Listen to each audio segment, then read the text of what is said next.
Hello and welcome back. I'm Joe and this is a tutorial for Workers and Resources Soviet Republic. Today, everything about the brand new rail distribution office so you can figure out how to use it in your republic.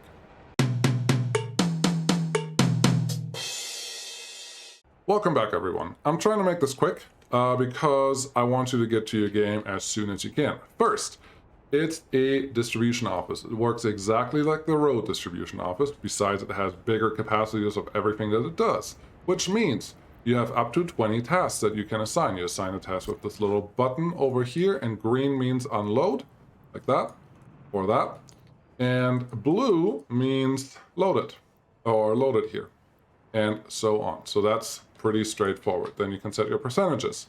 Make sure that when you set your percentage that you understand that this is a train now with a lot higher capacity than what your truck would usually be able to carry. So if you set this to 0%, you may sometimes only send a train out with one wagon. That's maybe not good. If you set this to even 40%, in some circumstances, it may still empty your whole storage. Think meat storage or other things. So keep all of that in mind. And then again on the other side as well, how full or how empty do you want them to be? So all that works the same, it's just a bigger scale now. That should be pretty clear. Something that is different is this button, setting the train properties for distribution. There are two settings here, train length. If I set this to something bigger, doesn't work, it's still at 155. Why? Because the train length is capped to the size of the length of the building. Size and length, I guess, is almost interchangeable, but this is about 155 meters long, and that is the longest train you can generate in here because there's no clipping. Everything actually has to fit, which I think is great. So there's that. You can't go longer than that. The other setting that you can set, minimum wagon size, right here, minimal count of wagons. I will warn you, if you set this to bigger than one, mixed consist may not happen. I've had trouble getting it to work. I think you can make it work, but you just need larger capacities. But if you set it to 1, then mixed consist will always work. Just something you're probably excited about, and I'll show you what I mean by that in a second. The other few things that you should think about, it's a distribution office, so it has a fuel capacity. To use the fuel that's in here, you need power, if you have power enabled, which you should because it's more fun. And otherwise, it works like a normal building. So that's all pretty clear so far, right? Yeah, good. Let's get to some details of things that need to happen. First, detail. Let's pause this. First detail, and I'm not going to go through and undo all of this. The rail distribution office will not work if you don't have a single signal on your network. You need to have your network signaled at least at the very least around your rail distribution office. Otherwise, a train will never leave. Period. Never. Won't happen. Okay? Understand? Great. That's number 1. Number 2, aggregate loaders and unloaders need to have power to work, to be reached by the rail distribution office. The cargo station does not need power to get reached by the rail distribution office. I made a separate test. It is faster to bring power to an open storage and pick it up from there than to connect to a cargo station like this. For a warehouse, it doesn't matter. We don't really have vanilla options for this one. So keep that in mind when you set this up, but for right now, I'm just trying to show you something different, actually. Because if you set it up like this, you can get a mixed consist. Yes, what does that mean? That means you can have a train that has multiple things loaded at the same time. Here's one just about to happen. This train, right now, is just using the refrigerator cars and regular cargo cars. As you can see, it's currently full. Don't want that. Let's set it up like this. And then I'm going to send it home because I'm hoping it may get assigned something different. Let's see. Nope, still wants meat and crops. And it's going to go over here and pick up everything that it can have from this location. That's pretty cool because it's going to pick this up. Maybe you're asking me, oh, so it's just mixing 2 different wagons. It can mix as many different wagons as you want. And also, if I can find one, I can't right now. I'm gonna let this run just for a second. Maybe another train will show up here. This train. How about you? You have, it has 4 wagons. It's trying to transport food, mechanical components, electronics, alcohol, and clothing, which is great. I've seen trains with more than that, or attempting to move more than that. I don't know 100% if the train will only allow one material per wagon, but maybe it does. Over here, we have a train with boxcars, with stake cars, and more boxcars.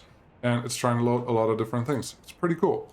Pretty cool, I would say. So yeah, I think this is super exciting that you don't have to worry about mixing your trains anymore. However, the mix consist only works if your source and destination have the same offerings and the same demands as each other. If they don't mix, it doesn't work, because all the distribution office will do is set up a line like this. It has a start and or a source, a destination, and the distribution office at the end. And that's it. If they can take it from A to B, they will go back home before they take the other task. I have not seen mixed consist happening with aggregate storages. There may be some mods out there that will allow you to do whatever you need to do, but I haven't tested that yet, and this is a tutorial, always just vanilla. So all those things pretty much wrap up what the distribution office needs. The only thing I will add, the distribution office itself looks like it's a through station. It is not. At this point in the recording, it is not a through station. You have to use it like a terminal station. So that's an entrance on both sides, but not an exit on both sides for both things. Make sense? Good. Now, really quick, talking about how can you use this however you want. You could start with just one single train in your republic, and that can be responsible for all imports, exports, and all that other stuff, which means you may just need one track to make something work. That's pretty cool. I tried that in Season 4, which you will probably hopefully see very soon, and let me tell you, one train will struggle doing all the things that you wanted to do, especially for high volume items, or any items really that go to different places. If you can set it up in the way that I just described with the multi-consist, that everything goes from one place to another, it may work. But if you don't do it that way, one train won't be enough. So don't rely on this too much, but it's a pretty cool option to have. Now you can actually do a single track system at the beginning. That's pretty awesome. You can also use the rail distribution office if you play with your numbers right to only take the excess out, because you know what your max length of a train can be. You know what the max capacity of that train can be, and then you know what the percentage has to be to set up your distribution office numbers. So that's pretty cool. The other things, well, you can buy fuel here, pretty self-explanatory. You can buy your vehicles here, pretty self-explanatory.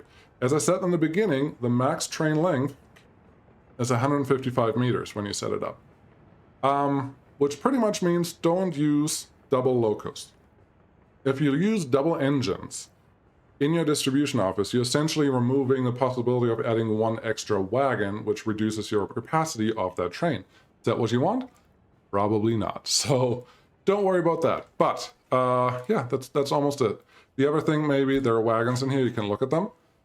These wagon numbers are only limited by the actual size of the wagons. If I go now and call every single wagon home, you can see that there's not a lot of room left, and the game may decide that this is not really an actual spot. I can try to add a hopper car. It won't let me. Sometimes it's just not evening out, but you can essentially only pack this whole building full, and once it's full, it's full. The number of wagons doesn't matter. I used some vanilla ones earlier that were a lot shorter. Maybe I can even do that now. And I got to 49 cars. See, I just added another car, but it doesn't always work. So keep that in mind. This number is not fixed. It is just whatever you can fit inside the tracks. And that's it. I hope that helped someone today. Really do. And if it did, like and subscribe. This was one of those videos that exists only because a lot of people have asked for it. So hope you liked it and you learned something. Thanks for watching. Bye.